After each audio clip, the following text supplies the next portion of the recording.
Implant restorations are one of the mainstays of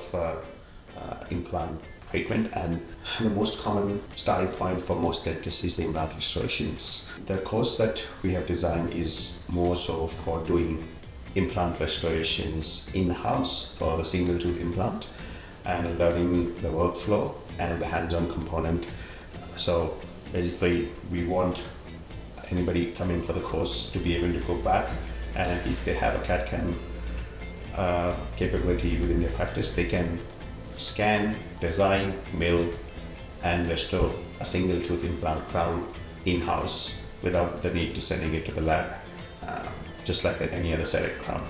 So it's catered for a small group of people with a little focused approach to understand the nuances, and